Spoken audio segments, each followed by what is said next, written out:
Romans 8. Turn to Romans 8, everybody. This morning's message I'm calling Solid Hope for a Hollow World. Solid Hope for a Hollow World. I'm going to read Romans 8, verses 16 through 25. This is another one of those passages that just basically captures all the meaning of everything. The meaning of life gives us the ability to make sense of everything. Just in this short passage, it's amazing how much is covered here and how clear it is what Paul teaches us here. And it's all, as always, it's all centered on the great character of our loving God and the essence of the gospel. And so we're going to reconsider that this morning. Romans 8, verses 16 through 25. Read along with me. It says, "The Spirit himself testifies with our spirit that we are children of God. And if children, heirs also, heirs of God, and fellow heirs with Christ, if indeed we suffer with him, so that we may also be glorified with him. For I consider that the sufferings of this present time are not worthy to be compared with the glory that is to be revealed to us. For the anxious longing of the creation waits eagerly for the revealing of the sons of God. For the creation was subjected to futility, not willingly, but because of him who subjected it, in hope that the creation itself also will be set free from its slavery to corruption into the freedom of the glory of the children of God. For we know that the whole creation groans and suffers the pains of childbirth together until now. And not only this, but also we ourselves, having the first fruits of the Spirit, even we ourselves groan within ourselves, waiting eagerly for our adoption as sons, the redemption of our body. For in hope we have been saved, but hope that is seen is not hope. For who hopes for what he already sees? But if we hope for what we do not see, with perseverance we wait eagerly for it." This passage describes a solid hope that God gives us for what would otherwise be a very hollow existence in a very hollow world. And by the end, I think you'll know what I mean by that. There are a variety of ways by which I can introduce this and help you think about this, as is my habit here as we get started. I want to help get your gears going, and there's a bunch of different ways I could do it. But how I want to do that this morning is I want you to listen to a quote, an excerpt from a awards ceremony speech given by Jerry Seinfeld years ago, who my friends here will know that this is one of my favorite comedians for a whole bunch of reasons. And one of them is he's incredibly insightful when it comes to human nature and our experiences in this world. And he also has a good flavor of cynicism that goes throughout all of that, which just is great for me as a New Englander. I love it. And so anyway, he was at this award ceremony and he was going to receive an award for his work in advertising. He had been on different commercials years ago. And so this was for his work in advertising. And at this ceremony, they're all there to a typical Hollywood kind of overly congratulatory hype, the typical hype of Hollywood, right? And another thing I like about Seinfeld is he likes to mock all of that nonsense and pretense. And so that's basically what he did when he gave his acceptance speech. And so I'm going to read to you an excerpt of it. Remembering again, by the way, it's really important. This is about advertising. It's a bunch of marketers, okay? And this is what he says. He says, "I love advertising because I love lying. In advertising, everything is portrayed the way you wish it was. And I love it. I don't care that it actually won't be like that when I get the product being advertised, because in between seeing the commercial and owning the thing, I'm happy. And that's all I want. Tell me how great the thing is going to be." Now, we know that the product is going to stink. We know that because we live in the world and we know that everything stinks. We all believe, hey, maybe this one won't stink. We are a hopeful species. Stupid, but hopeful.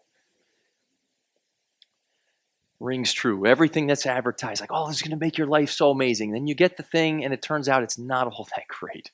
And you're looking for the next thing that you can put your hope in, that you can aim your hope at in this material world that you think is going to fulfill you or satisfy you, and it does not. Because in this world, it turns out everything kind of stinks.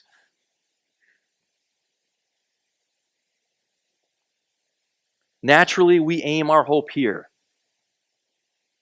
spiritually speaking, through the gospel, God invites us to look beyond this material world, to see Him for who He is, and to see that He gives us a solid hope. Listen, God doesn't, unlike advertisers, God's not deceptive. He tells us the truth. And the truth is, this world is a mix both of the good of all that God created and all that God intended. The fullness of what we experience here, that life is filled with good things, activity and adventure and beauty. But God also communicates to us because of sin and our rebellion against Him and because of the curse as a consequence of that, it's also filled with death, disease, disability, with realities that are oftentimes ugly beyond comprehension, right? And God doesn't hide that. He tells us the truth. That's what Romans 8, the section I just read, tells us. It puts the truth before us, and it points us to this reality that everything, and even scientists would say that everything is winding down. Everything is running out. This world is on that kind of trajectory, and that would be extremely depressing, if not for the reality that it's also moving toward complete restoration, redemption, a new order in union with the good, generous Creator God. And as we're going to consider this morning, the seen material world is hollow. You could say empty. You could say futile compared with the substance that we have in God, who is solid, full, and able. 4 observations in the text this morning. I'll read them to you and then we'll walk through them one by one. And it comes straight from Paul's teaching here. 1, we are children and heirs of God. 2, we are children who suffer with Christ. 3, we are children who will be glorified with Christ. And 4, we are children who hope for what we don't see. This solid hope in what we don't yet see. So let's start with number 1. We are children and heirs of God. And that comes right from the beginning. Verse 16, the Spirit Himself testifies with our spirit that we are children of God, and if children, heirs also. First of all, this idea of us being children, really in the previous passage, we talked about this Abba Father reality that comes up several times in the New Testament, where God makes it clear to us because of Christ and all that's been done for us in our relationship with God the Father through Him. Just as He is God's Son, we too in Him are God's Son and God's daughters. And by virtue of that relationship, we have access to our Father all the time. He welcomes us into His presence, whether you think of that through prayer, you think of that in terms of God's just presence with you in your life. You have access to God at all times, and you have intimacy with God. That term Abba Father obviously is a term of intimacy. It's kind of like when we would say in English, daddy, the closeness of that, the comfort of that. He says we have that as His children. The Spirit makes that a reality for us. The Spirit testifies, communicates in a very profound way to us that it is true that we belong to our Creator God, that He is our Heavenly Father. And along with that, not only do we have this access, but it says we are heirs of God, which speaks of our having a right to the inheritance of God, that everything that belongs to God belongs to us. And most importantly, while it is true that we will inherit the world at some point with God and a new heaven and a new earth that's coming in the future, while that is true, most importantly, the real substance of that is the fact that in God we have life. We have love, we have joy, we have peace. All that God has afforded us through His Spirit is a gift of grace, and it happens in that relationship as we are heirs of everything that belongs to God. Apart from Him, in our own rebellion and sin, if left to ourselves, we are like poor orphans, having nothing. Empty, without hope, without life, without love, without joy, without peace. And it says, by God's grace, we are heirs. We were in a Bible study the other night with some folks, and the Funks were there, and Jack gave the example, which was a good one, of if you think of maybe some child out there who perhaps was born as a result of some kind of relationship that a LeBron James type of person had. But this child did not know who his father was until, let's just use LeBron James as a very wealthy man. He reaches out to that son and communicates with him and gives him a credit card and gives him access to everything that belongs to LeBron James. I mean, that's going from rags to riches like pretty quickly, and that's an amazing contrast between the poverty and the infinite riches that seem to belong to LeBron James. And every time I see a commercial with him in it, I resent him even more for how wealthy he is. It just seems absurd.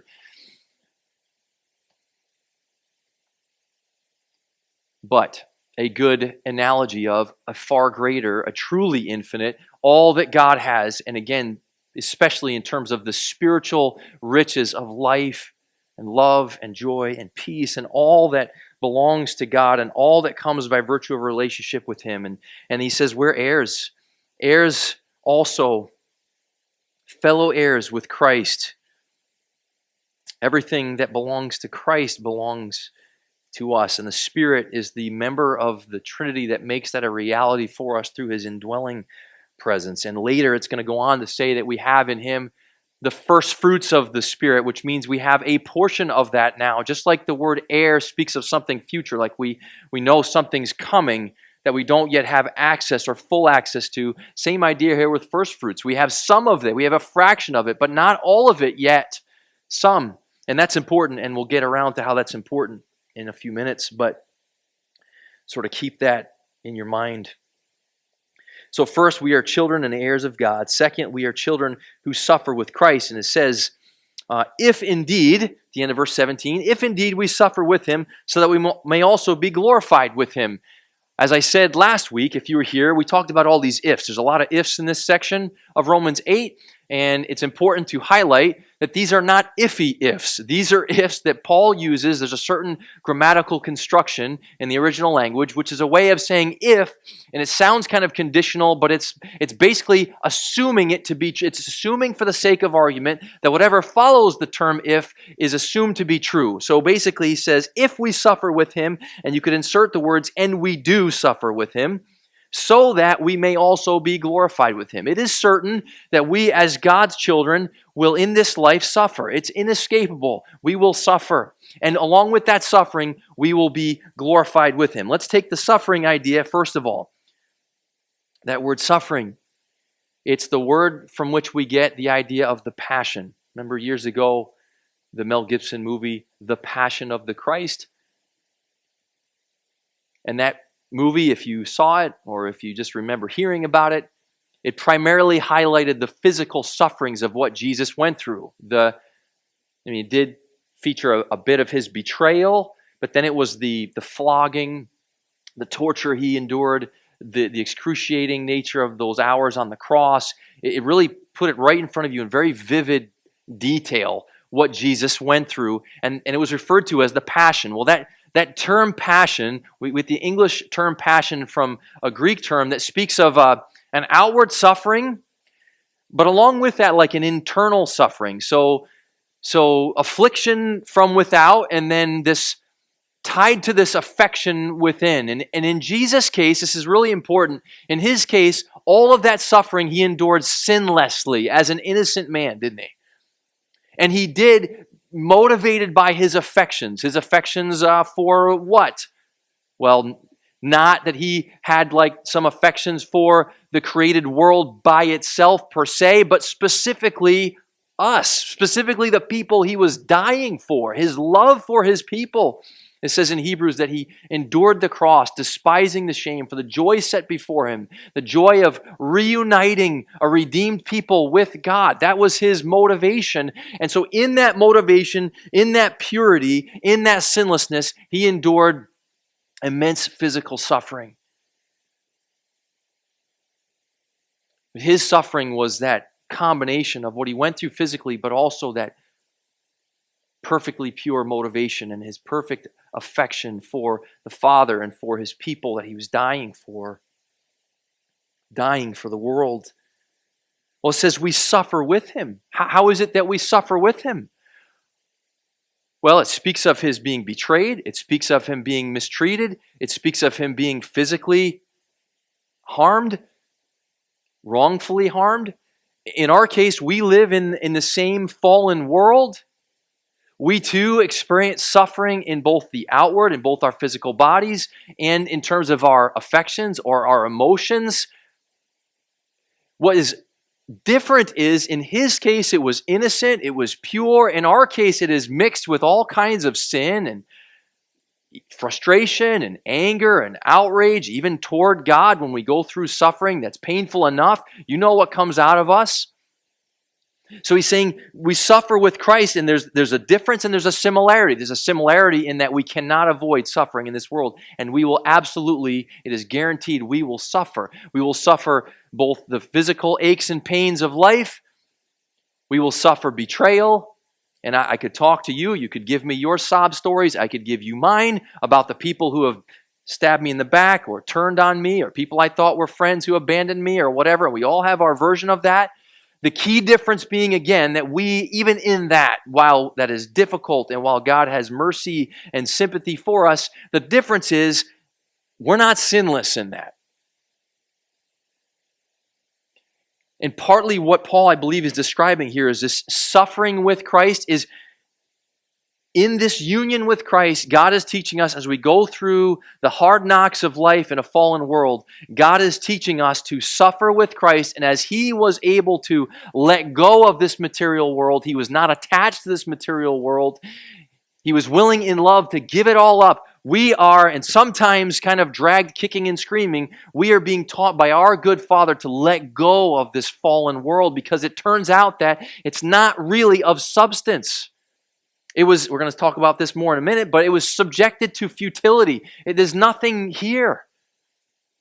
What makes our affection and our emotions and our passion so miserable so often is that we are tied to the stuff here. It has to be a certain way. It has to be a certain way in my life. It has to be a certain way in my marriage. It has to be a certain way with my family. It has to be a certain way with my material things. It has to be a certain way with my job. It has to be a certain way with my country. It has to be a certain way with whatever. We're just tied to the material order of things, and we even sometimes, as is our nature, we try to co-opt God into giving us more of that. But God is lovingly liberating us from that tie and is saying, hey, you're going to suffer, you're going to lose, you're going to be betrayed, even relationally, people are going to hurt you, and you are in union with Christ. You are going to be more and more persuaded of how good it is to be with Christ. You don't suffer alone. He suffered alone, forsaken by all, even forsaken by his Father, that we could be reassured that we do not suffer alone. Even though his was innocent, he did not deserve to be abandoned. We are not innocent. We, in a very real sense, do deserve to be abandoned, but we get what we do not deserve. We get his grace, even in that, to be assured that, look, he is with you, you're with him, whether you... sometimes we have glimpses of the first fruits of feeling that, and a lot of times we don't feel that. He's saying here, it is absolutely, take it to the bank true. You will suffer, and you suffer with him. You're not alone. We are children who suffer with him. And thirdly here, we are children who will be glorified with him. The end of verse 17 says, this is all in order that, or that we may also be glorified with him. And then go on to verse 18. For I consider that the sufferings of this present time are not worthy to be compared with the glory that is to be revealed to us. So this is all moving somewhere. It's moving toward glory. And that is amazing. For one thing, think about this. And some of you were with us way back when, some of you were not. But in the beginning of Romans, as Paul writes this letter and explains what the human problem is, what human unrighteousness is, he says in chapter 1 several times that what our root problem is, that we had a knowledge of God. There's a sense in which we know of God's glory, but we refuse to glorify him.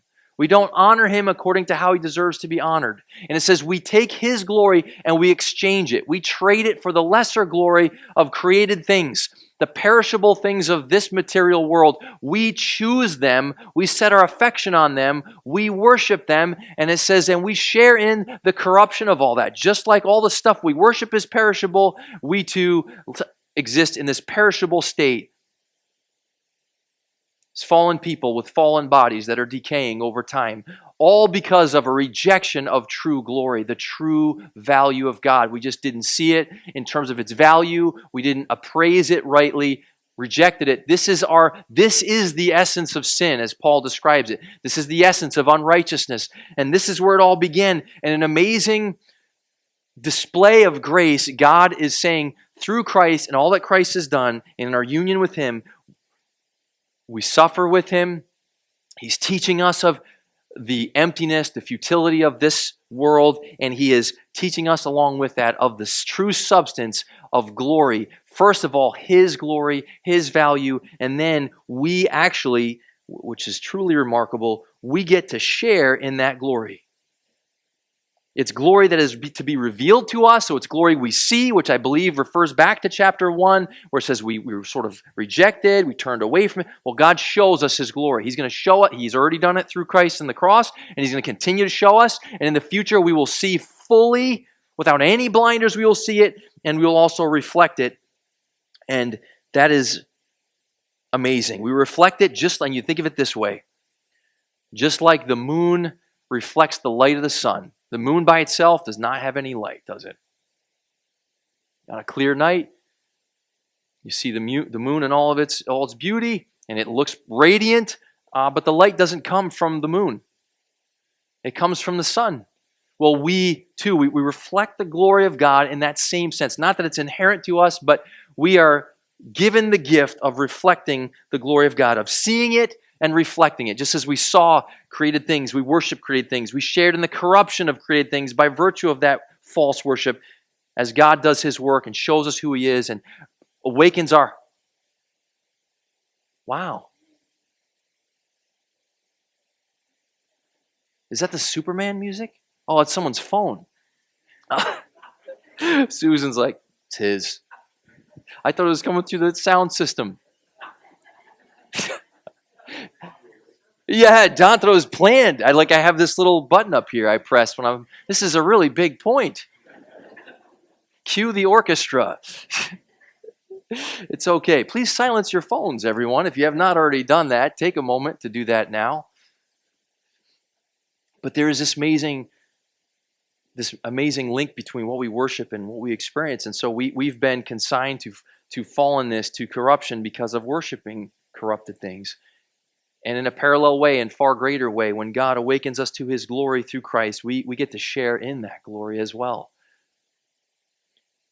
So he says, and this is where we're going to go next, we are children who hope for what we don't see. And so the remainder of the passage in 19 through 25, I can't exhaust this. There's so much that could be said. But basically, I want you to see this idea that it's all moving somewhere. Okay, the created order, us as individuals, it's all going somewhere good.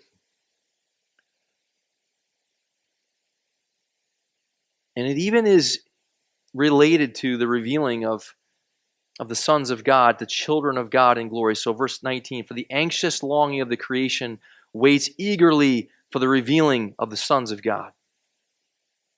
For the creation was subjected to futility. Let me stop there for a moment. That's what I've been describing. That, ironically, the material world, it turns out, is not all that material. Or it's substance, but it's not substance. Part of what Paul is pointing us to here is that the substance of the unseen is actually more real than the substance of the seen. And that takes faith to believe that. But even the reason I started where I started with the Seinfeld quote is I hope we can experience the stuff of life and experience its hollowness and say, yeah, why is it that things that are good just still aren't all that good? Why is it that I just can't seem to get any satisfaction in this life? Why is it that even things that taste good and feel good, they're still fleeting? Well, they're meant to point beyond to the Creator who gives these good gifts. And he's saying here, there's a greater substance. The creation was subjected to futility, not willingly, but because of Him who subjected it in hope. So the creation, with all of its cursed experiences and cursed realities, whether you want to think of the grand scale of natural disasters, hurricanes, earthquakes, tornadoes, tsunamis, things that wreak havoc in this world, microscopic bacteria and viruses and those types of things that are everywhere in this world. You think of the conflict level of just humans fighting, individuals fighting with one another, small scale, large scale warfare. I mean, all of these cursed, just miserable realities. Because the creation was subjected to futility. There's an emptiness. It's the word in, I don't know if I said this earlier, but it's the word in Ecclesiastes. Vanity of vanity, all is vanity. It's that same idea. There's an emptiness. There's a darkness to it all. And God did it. He subjected it in hope. So not to leave it there, but in hope. Verse 21, that the creation itself will also be set free from its slavery to corruption into the freedom of the glory of the children of God. There's that idea that, interestingly, while it is human sin, it's our sin that caused the consequence of the curse. We as the crown jewel of God's creation as mankind, and through our sin, the curse and everything that we've been describing in great detail here came to be. And now he's saying in the reversal and the redemption of all things, it begins with our redemption and our glorification, and then the creation will follow, and the creation will reflect that same restoration, and everything will be made right. And you'd think, well, we certainly forfeited our place as the crown jewel of creation, and it turns out that's not the case because of God's amazing grace to us. He's going to involve us in this, and He's even going to cause His glory, the glory of His value and His love and His life to just beam from us for all creation. Or sorry, I should say for all eternity, in front of all new creation. It's amazing. Freedom of the glory of the children of God. For we know that the whole creation groans and suffers the pains of childbirth together until now. And not only this, but we ourselves, having the first fruits of the Spirit, even we ourselves groan within ourselves, waiting eagerly for our adoption as sons, the redemption of our body. And this is important. We've had these conversations here recently in some of the Bible studies with certain people I've been talking with about the Romans 7 concept of our struggle with sin. And why does it seem, and are you with me on this? So often the realities of Romans 7, where Paul says, hey, the things I want to do, I don't do. The things I don't want to do, I do. And he's really describing his failure to live according to what God has done for him through Christ. And he's saying, and he gives the example of coveting. I find myself coveting all the time.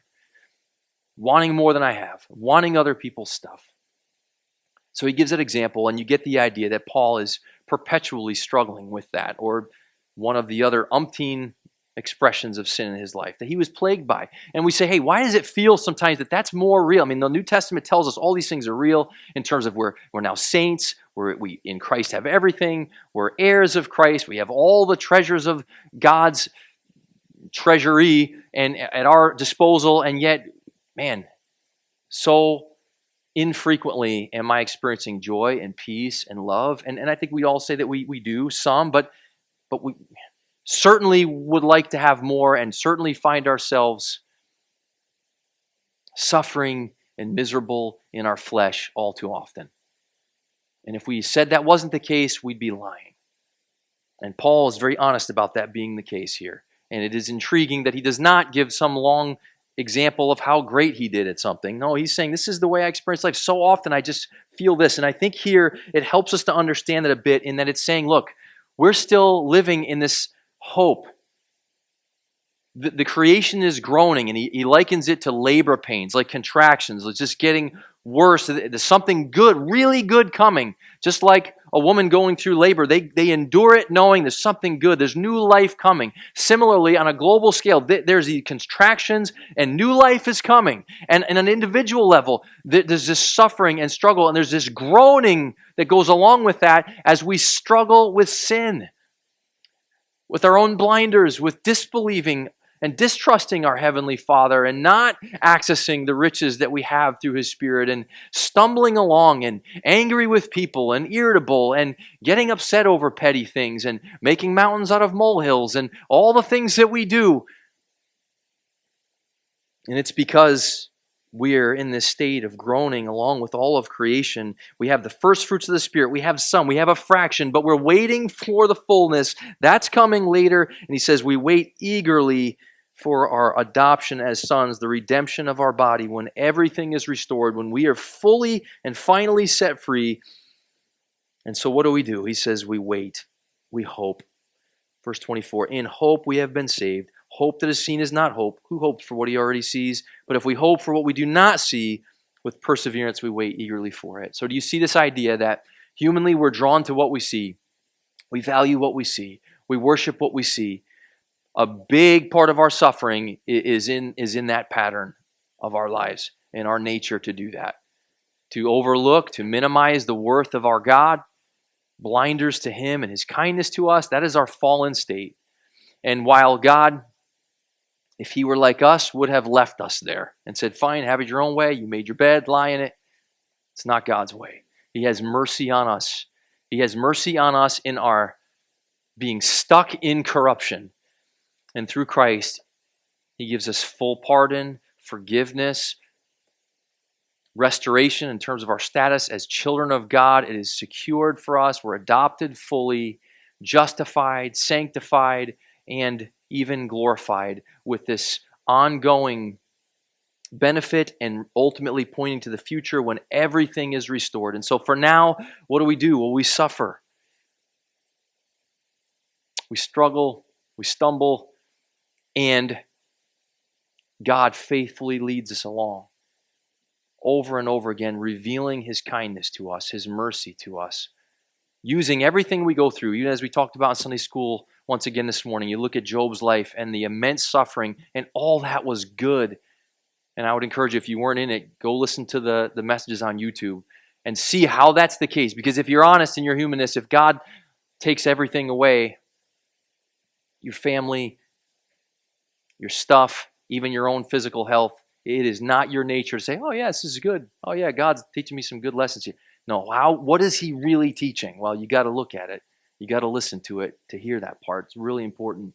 But God is, along with what we're saying here in Romans 8, he is weaning us off of what we clutch so strongly in this world, showing us that this world is actually vaporous. It's empty. It's hollow.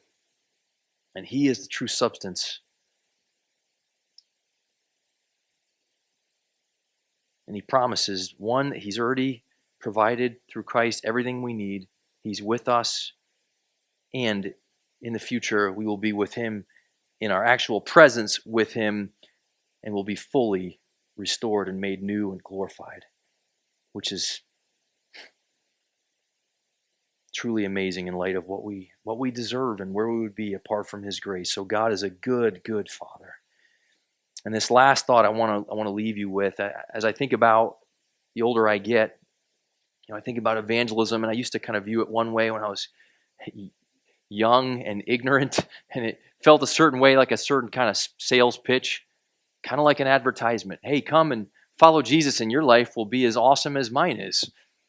And then the older I get, I think, well, but if they followed me home, would they find that to be kind of like that advertisement where, wait a minute. Turns out it's not all that great all the time. So what are we offering people? Well, we can't offer them some kind of pristine, sterile, even fully intact life, or that things are just going to go your way, or boy, come join the church and you'll be able to build this amazing family and you'll have everything go well for you and God will smile upon you in every way. Well, yeah, God will smile upon you in every way, but probably not in the ways that you would think you need it, but in the ways that you actually need it. And so I think of this passage that in terms of capturing, what is it that we have to offer people? What is it that we are implored by the New Testament to share with people? And I think of 1 Peter 3 where it says this: sanctify Christ as Lord in your hearts, always being ready to make a defense to anyone who asks you to give an account for the hope that is in you, yet with gentleness and reverence. I can't offer you perfection in this life. I cannot offer you satisfaction in anything here, that's for sure. But I can tell you who God is. and his kindness toward you and toward us. I can tell you of the hope that we have in him that goes way beyond. It's so much better than anything in this fleeting, fragile world. I can tell you that. So that's our message because of who our great God is. I hope that's encouraging to you. I hope God has used this time of focus on this brief passage to remind you of what the meaning of everything is and to help you see a little bit more clearly his love for you through Jesus. Let's pray. God, thank you for the time we've had this morning. Thank you for Romans 8.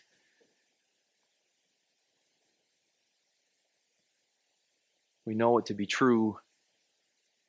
We just can't seem to find satisfaction here or true contentment here.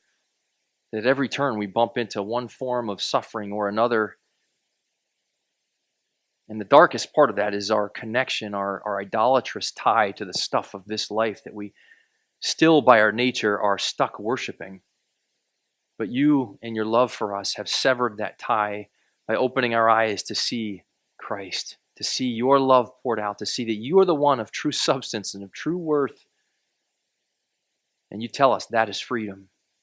When you know the truth sets you free. And so you've helped us to hear truth and to see glimpses of your glory and to have the first fruits of your Spirit, a portion of your Spirit's influence in our lives. And so we groan, we stumble along, we struggle. We so often experience these manifestations of the old nature of the flesh, but we also have the assurance that you are with us, that we are with you, that you have everything waiting for us in glory, and that you will never forsake us, but you will see to it that we get home.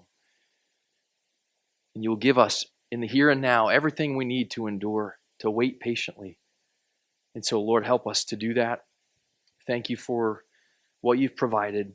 I pray for everyone here, whatever it is that they're struggling with the most right now, whatever it is in this life, a relationship, a material setback, a physical health setback, future uncertainty in the family, in this church, in any respect, God, would you help us to remember your faithfulness and your provisions, and that if you didn't spare your own son, that you'll also with him freely give us everything we need.